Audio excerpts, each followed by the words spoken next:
दोस्तों, बांग्लादेश के हालात सुधरने का नाम ही नहीं ले रहे हैं। हाल ही में एक बड़ी खबर सामने आई है जिसने पूरे देश की अर्थव्यवस्था को हिलाकर रख दिया है। विदेशी निवेशक जो कभी बांग्लादेश की अर्थव्यवस्था की रीढ़ माने जाते थे, अब बड़ी मात्रा में अपना पैसा निकाल रहे हैं। ताजा रिपोर्ट के मुताबिक खुलासा हुआ कि बांग्लादेश से विदेशी निवेशकों ने अपना पैसा तेजी से वापस लेना शुरू कर दिया है। यह कोई मामूली घटना नहीं, बल्कि देश के लिए एक बड़ा झटका है। अगर पिछले साल से तुलना करें तो इस बार 71% ज्यादा निवेश वापस ले लिया गया है। जरा सोचिए, अगर किसी बाजार से ग्राहक अचानक गायब हो जाएं, तो दुकानदार का क्या हाल होगा। वही स्थिति अब बांग्लादेश की अर्थव्यवस्था के साथ हो रही है।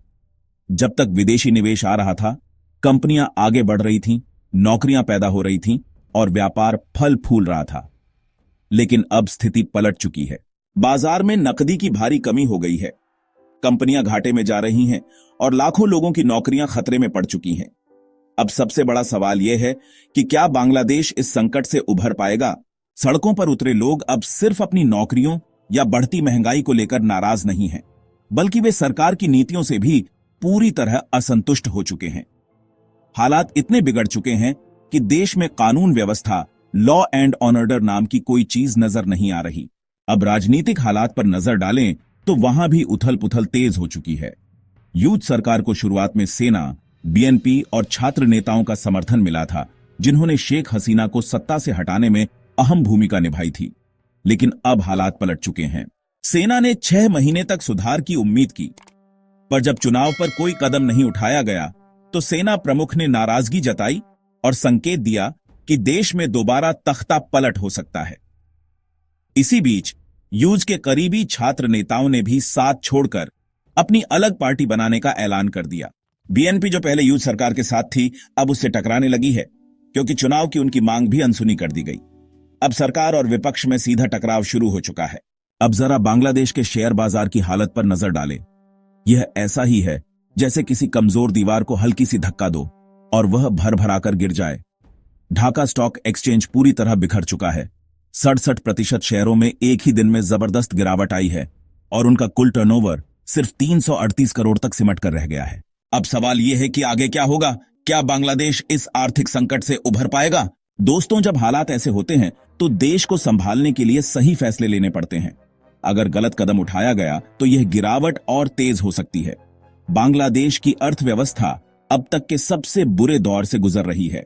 हालात इतने बिगड़ चुके हैं कि वहां के बाजार में नकदी का संकट गहराने लगा है। देश की कंपनियां पहले ही मंदी की मार झेल रही थीं और अब निवेशकों का भरोसा भी डगमगा चुका है। विदेशी निवेशक जो कभी वहां पैसा लगाकर मुनाफा कमाने की होड़ में थे, आज तेजी से अपना पैसा वापस खींच रहे हैं। इसका सीधा असर यह हुआ कि बांग्लादेश का कुल व्यापार, जिसे टर्नओवर कहते हैं, अब तक के सबसे निचले स्तर पर पहुंच गया है। लेकिन यह मुश्किलें यहीं खत्म नहीं हुई। जब देश की अर्थव्यवस्था कमजोर होती है तो सबसे पहला असर आम जनता की जेब पर पड़ता है।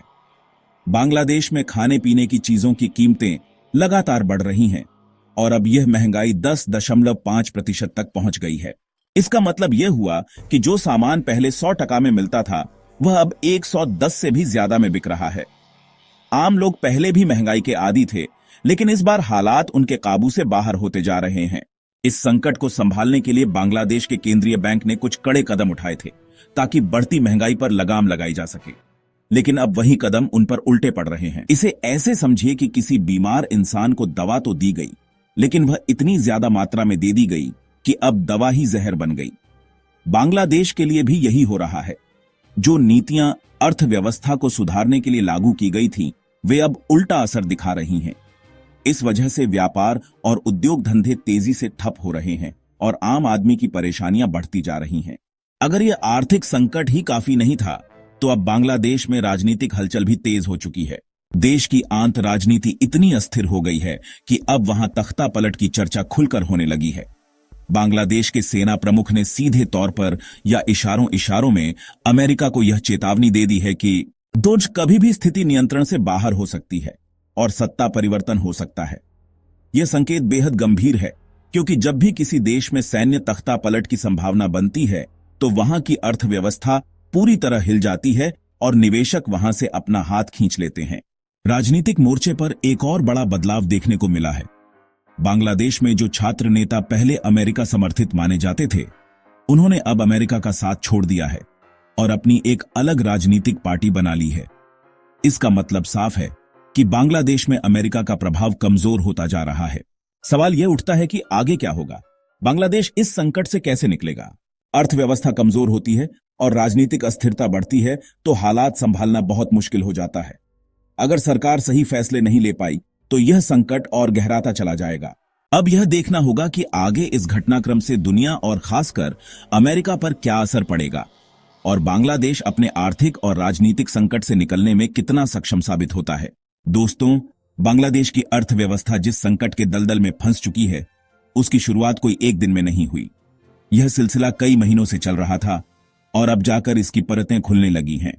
सबसे पहला बड़ा झटका तब लगा जब डोनाल्ड ट्रंप के कार्यकाल में बांग्लादेश को मिलने वाली आर्थिक मदद पर रोक लगा दी गई। यह खबर कोई नई नहीं बल्कि लगभग 40 दिन पुरानी है, लेकिन इसने बांग्लादेश की अर्थव्यवस्था पर एक गहरी चोट दी थी। इसके बाद हालात और बिगड़ते चले गए। आज से लगभग 30 से 35 दिन पहले स्विट्जरलैंड ने भी बांग्लादेश को दी जाने वाली आर्थिक सहायता को पूरी तरह बंद कर दिया। यह फैसला बांग्लादेश के लिए किसी और बड़े झटके से कम नहीं था, क्योंकि स्विट्जरलैंड से आने वाला पैसा उनकी अर्थव्यवस्था के लिए बहुत मायने रखता था और जैसे ही स्विट्जरलैंड ने हाथ पीछे खींचा, स्थिति और कमजोर हो गई। लेकिन दोस्तों, संकट यही नहीं थमा। कुछ ही दिनों बाद अमेरिका से जो बची कुची आर्थिक मदद जा रही थी, उसे भी पूरी तरह रोक दिया गया। यह निर्णय एलन मस्क की कंपनी DGDG के एक डिपार्टमेंट द्वारा लिया गया, जिससे बांग्लादेश को लगभग $29 मिलियन की फंडिंग मिलती थी। जब यह भी बंद हो गया तो बांग्लादेश के पास बाहरी आर्थिक सहयोग के दरवाजे लगभग पूरी तरह बंद हो गए।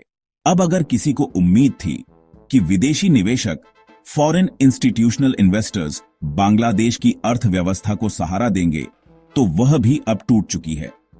बांग्लादेश के स्टॉक मार्केट में विदेशी निवेश पहले ही गिरावट के दौर से गुजर रहा था, लेकिन अब तो स्थिति और खराब हो गई है। इसका सीधा असर यह हुआ कि स्टॉक मार्केट में निवेशकों का भरोसा डगमगाने लगा है और जो पहले निवेश करना चाहते थे, वे अब अपने पैसे निकालने में ही भलाई समझ रहे हैं।